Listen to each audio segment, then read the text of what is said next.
Hi, how are you doing, Stefan? I'm good. How are you? It's good. I'm all right, thanks. It's nice to see you in your NodeConf t-shirt there. So, Yep. I've seen that you've been very active on the Twitter today. Sorry, not the Twitter, on the chat today. So thank you very much for all your contributions. I was going to ask you, I understand you've joined Datadog earlier this year. How's that going for you? Yeah, it's pretty good. I officially joined, I guess, was it March? But for about a year before that, they were sponsoring me to work on open source, just on Node Core and V8 stuff. Oh, wow, that must have been great. So, yeah, that's brilliant. So you've been working on diagnostic and performance monitoring tools since early 2013, is that correct? Yeah, I've worked at Nodefly, which got acquired by StrongLoop, and then IBM, and then worked at AppNet and Traceview, which got acquired by SolarWinds, and now it's at Elastic, and now I'm at Datadog. So I've done a lot of this. Brilliant. Well, I'm going to hand over to you now. So please welcome Stephen Belanger with making async content management faster, safer, and more stable by doing less.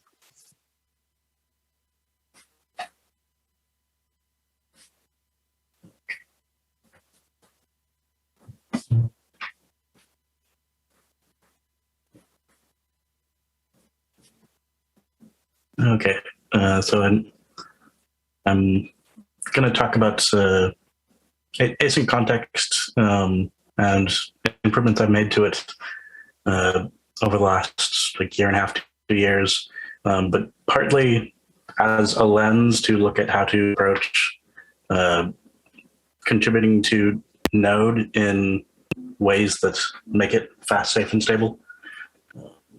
So, hello there. I'm Stephen Belanger. I've been working on Node Core and involved in the diagnostics group, working group for many years now. Built diagnostics tools at Datadog. Specifically, I work on the profiling tools right now. And pronouns are he, him. So first of all, what is async context? I like to think of it as async context is like lexical scope, but connected by call path rather than definition. So what does that mean? So this is an example of, say you want to track a number of pending read file calls. You could just create this pending reads variable and update this. This is lexical scope. But then say you have web server and you want to track how many pending read calls are there per request. Well, that gets more complicated. This case is a bit simplified because you can see there's one, but imagine there's that's calling something else that could do any number of get files inside there somewhere. It can be very difficult to track how many reads are happening. So you might try to pass through the read, you might pass it into the API, but who knows, there might be things lower in this interface that you don't control, things from other third-party modules. And so it can be difficult to pass information in, get it back sometimes. And so this is where async context comes in. So like I said, rather than reading a variable from definition path, instead, it essentially reads from the call path. So you put in this pending reads in when you're running async local storage store run, and that will propagate through all of the calls within the function that you give it, and across asynchronous barriers. That's why it's called async context. And so anywhere descending from there, you can call store.getStore to get that object and do whatever modifications you need to it. So you can essentially just pass objects through your entire like asynchronous request tree. You can have like many unrelated systems that don't need to care that I need to pass this data from here to there. So what makes it so complicated? So first of all, event loop interleaves requests. So imagine like the first block in each of these is most likely the like HTTP server doing your routing, and then like all the following ones are probably like database queries or like file reads or things like that. But all of these this graph is over time, so it's going to like handle the routing for the first request and then handle the routing for the second request while it's waiting for like other activity from like request 1, and like request 2 will create more activity. It's like it's continuously jumping back and forth between like different requests within the within like the span of time, basically. And so we need to track when these transitions happen so we can bind and restore context, because but what we want is to propagate the context through the async tree, and like generally at the scope of a request. Like I work on APM products. We want to like present you with the details of like what happened in my application in a given request. And so we need to be able to store some context information that we can continuously add data to represent that request. And so to do so, we need to, at each of these transition points, store what the current context is and create something to unwrap it later. And one of the challenges is that async activity can diverge, and it may converge, but not necessarily. You can have like branches of execution just spin off and have nothing to do with the like actual final completion of an HTTP request. And so it can be pretty challenging to know when like the overall asynchronous execution tree is done. And that's a challenge because like to propagate this context through the request, we need to store it and like restore it at each of these transition points, which means we need to store some data somewhere, and we therefore have to clean that up. And that's challenging when you don't know when a thing is done. So, another challenge is like inconsistent asynchrony. So async hooks, like its core currently is implemented mainly in C++ side.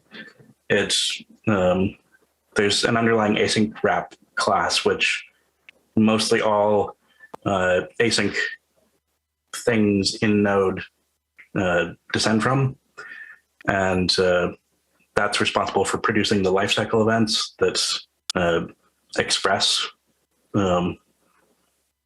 like there's init, before, after, and destroy for most things. The problem is that timers are merged in JavaScript for performance reasons. So if you have two different timers that happen at the same point, like the same point in time, then it will actually only create one timer, like one like native timer, and it has a essentially linked list that it like walks through with like ordered timestamps, and it will run at everything that is at the same time. It'll run in the same tick, basically, which means this requires some additional custom boundary marking behavior, which just more complexity. Another challenge is native modules may violate the contract of async hooks. So a lot of older modules don't use the make callback interface, which is required for like binding that call point to where the callback runs, which means the context could be lost. So users need to be failure resistant, or like they could leak. Yep.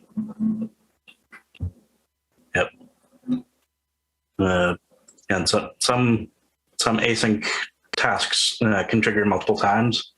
So like set interval is an example, or like HTTP server. They can trigger the before and after hook many times. And in the API as it is now, there's not a super clear way to know when it will stop doing that, or if it ever will do that. Like a set interval, you can clear interval before the interval ever actually runs, and it'll never have a before and after. And that is another thing that makes that cleanup complicated. So the next problem is high cost of barrier crossing. So crossing the like JavaScript to native barrier has like expensive type conversion in many cases, and like sometimes like in areas you wouldn't necessarily even expect, and like just the act of jumping from native to JavaScript, or JavaScript to native, or the other way around,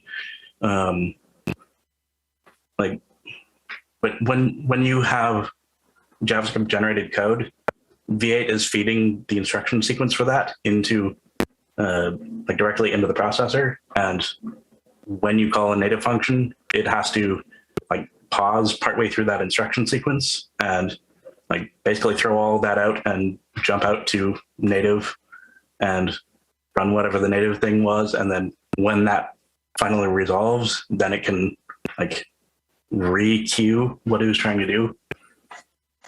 And yeah, that jump is expensive. And even more concerning problem is exiting generated code creates optimization barriers. So what that means is that the JIT optimizer will often try to move code around. So like say you have a loop, there's oftentimes like different things within a loop that can be lifted out of that, because what they produce will always be the same. So like if you statically define a string, like that's probably going to be lifted out because it's going to be the same.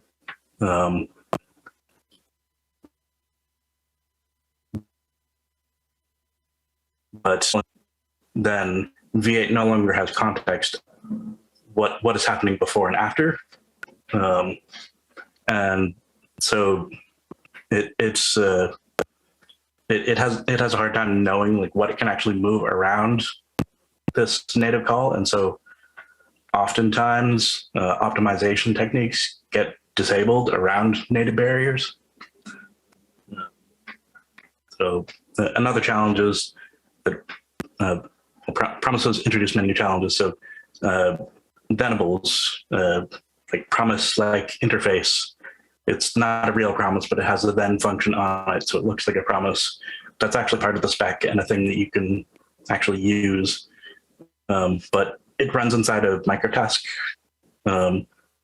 in a way that the context of like where it was actually used is no longer available. Another problem is that there's no completion point for a promise, like no destroy concept that you can map to for async hooks.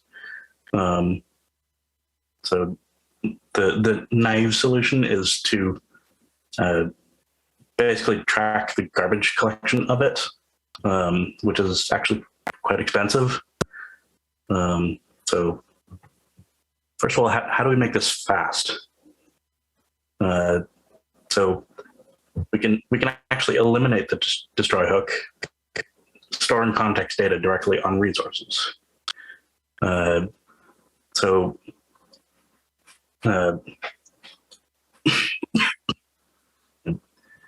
by exposing like what the current async resource is, we can store directly on that resource object. So this was effort initially kicked off by Matteo, and then I finished it.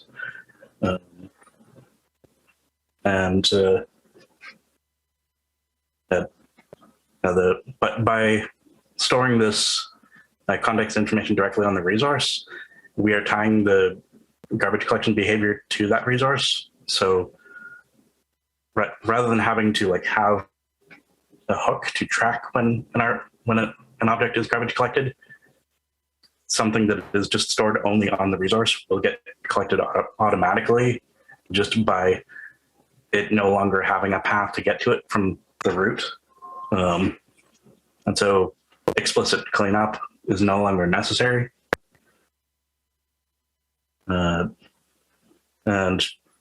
this enables the new async local storage interface to function essentially only within an init event. And internally, there's this current resource stack.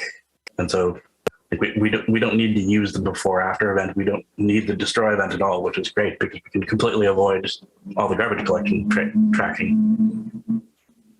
So another step was to create a callback trampoline for async hooks.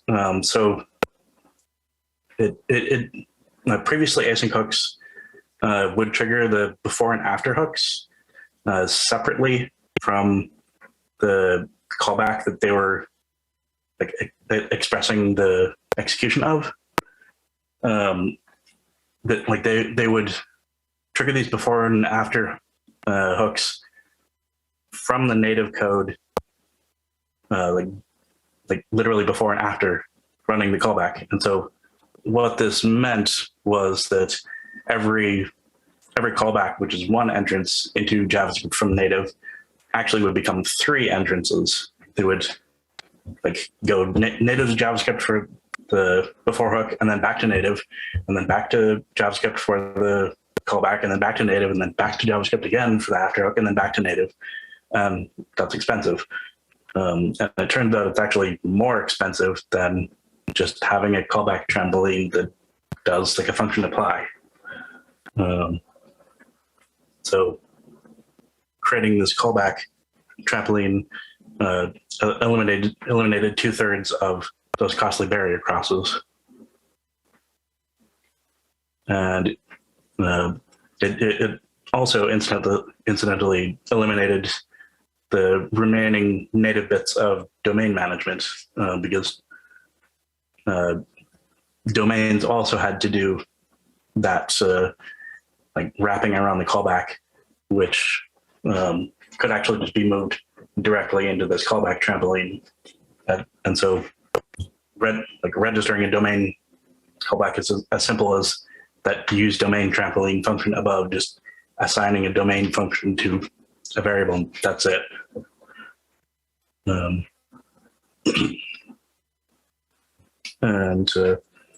in the future, it's possible that the majority of context tracking machinery could actually live in the JavaScript side, eliminating a great deal of C++ complexity in the project, and putting complicated like logic like this in C++ throws away the potential for the JIT to optimize it, so that'd be very valuable. So the next step, which was a fair bit of effort, was making promise hooks support JavaScript functions. So the async hooks API was originally designed around the libuv has its own async handle representation. So like anytime you're doing a like file operation or socket operation, it creates a handle object, and like all of them have this explicit destroy, which is where the destroy hook concept came from. But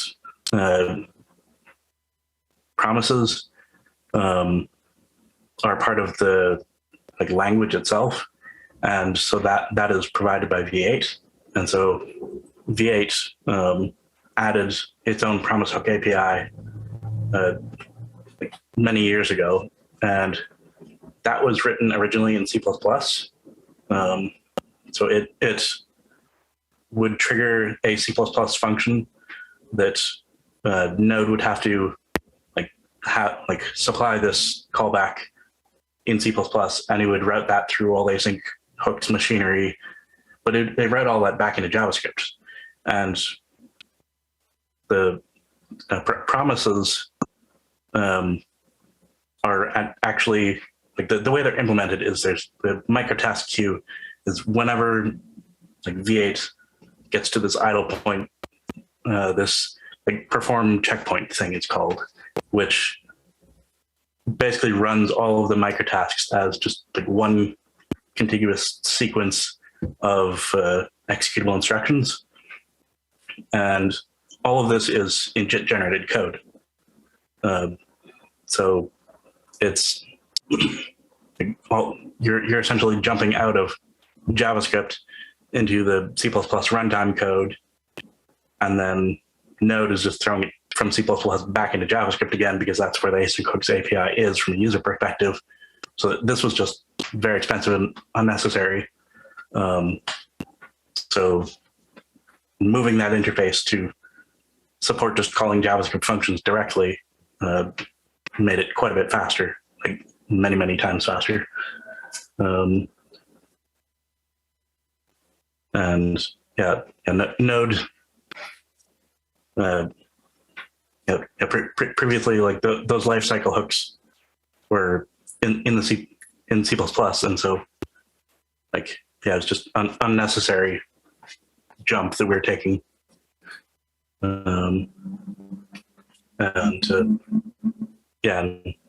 Because of this jump and how many promises there are, promises are becoming very, very popular. They're used in a lot of places, and every single promise has 4 separate events. There's an it before and after around every callback, every continuation, and there's a resolve event. And as a result of this, every single promise would actually produce 16 barrier crosses because of essentially jumping from JavaScript into C++ and then back to JavaScript over and over again, which is hugely wasteful. With this new interface that supports calling JavaScript functions directly, there's 0 barrier crosses, and so it's just substantially faster. Another thing to do is to avoid magnifying existing performance bottlenecks.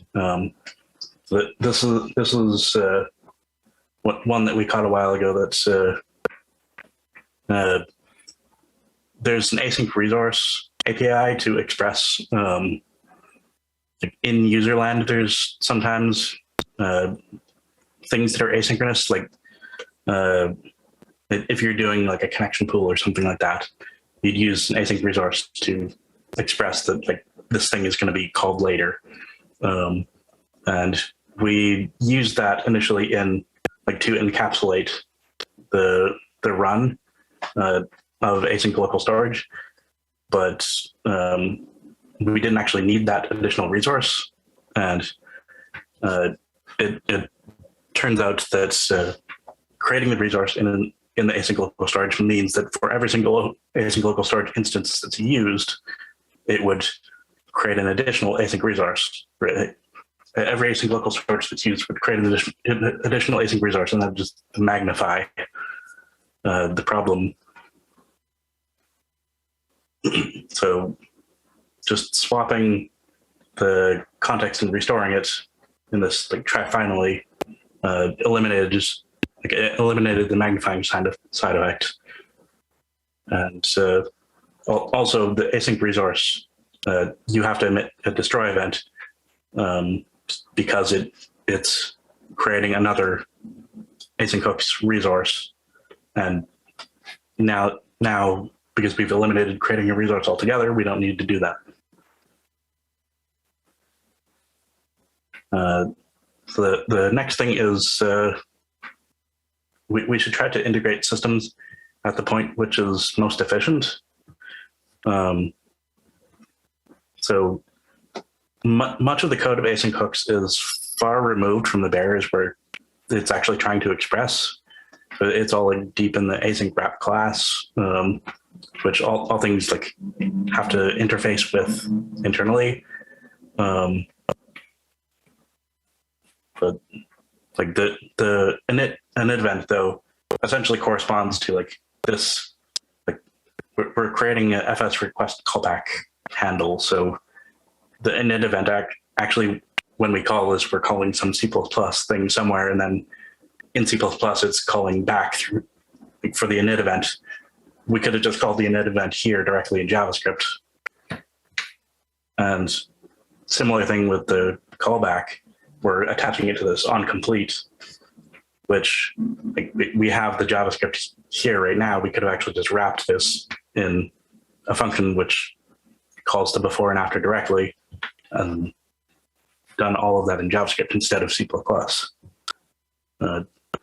So how do we make it safe? So one issue that promise hooks had for a while was that it emitted promise hook lifecycle events for like actual promises, but there's this thenables concept, which it's a thing that has a then function on it. Like it behaves like a promise. It looks like a duck, quacks like a duck. It's a duck, right? So it's according to the spec, like you were allowed to use this basically anywhere you could use a promise, but because it was not an actual promise object, it didn't emit the events. And like these are commonly used in like database drivers and things like that to like lazily do a query. So if you like have some complicated query builder or something, and then you await that, then you will just take the result at that point, like the query at that point, and start the query.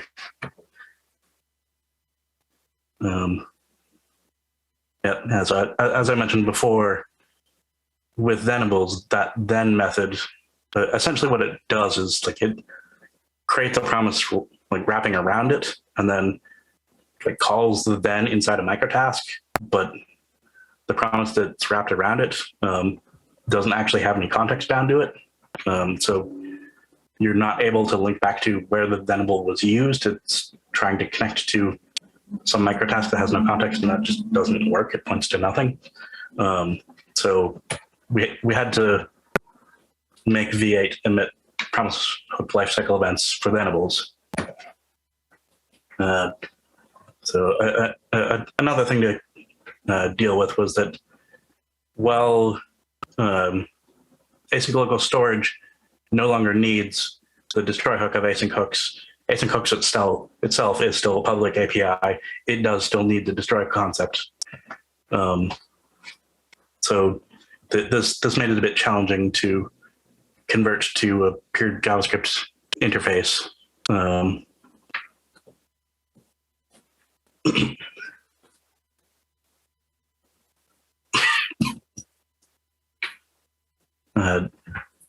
So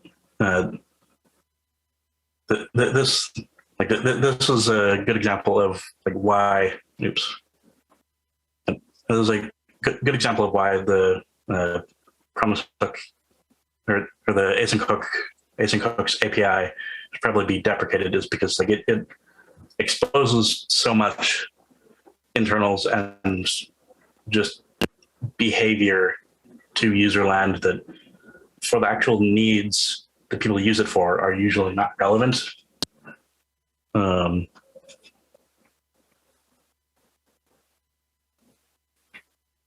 And the destroy hook, previously it existed in C++.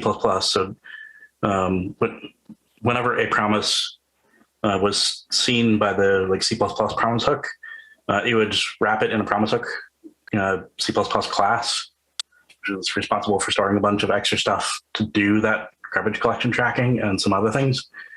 And with how many promises are created, that was actually quite expensive. And another challenge that we ran into is we needed to ensure that the promise.domain doesn't leak into VM module contexts. So context data, by its nature, can often contain context data can often contain request-specific sensitive information, and so we need to make sure that this accessibility to this data is strictly controlled, sometimes bugs interact in a way that happens to produce correct behavior. So when I moved a bunch of the async hooks API to use JavaScript interface, we had kept a way that if there's a destroy hook, it would still use a native interface for a while. And this actually resulted in this domain error being unseen for a while, because bugs just happened to interact in a way that it worked. I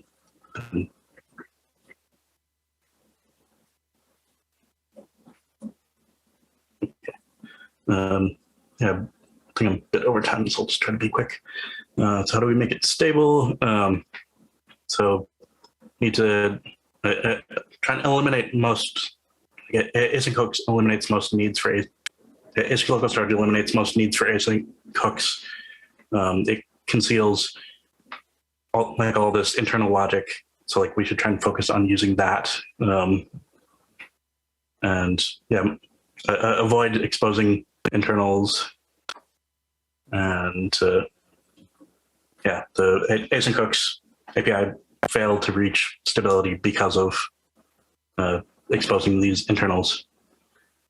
So we should try and build more safe APIs, like more purpose-built APIs.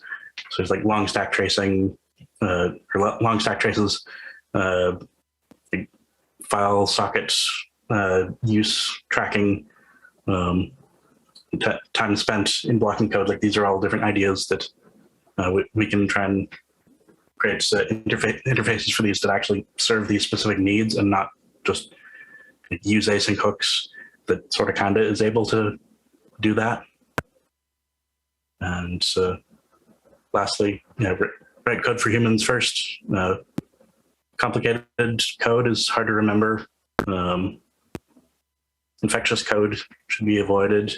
Like async hooks just like bleeds out into everything. It's difficult to know where all the parts are. And that's has highly variable behavior that's very hard to test. And we should only expose things that are needed and don't try to solve problems that we don't know need solving. And remember, it's easier to expand later than to change or delete what has already been shipped. So, thank you. Thank you, Stephen. Thank you very much. So I'm going to try and rocket through a couple of questions for you because some have come in. So Amelia asks, is the cost of going between native C and C++ and JavaScript also similar for going between WASM and JavaScript? WASM is faster.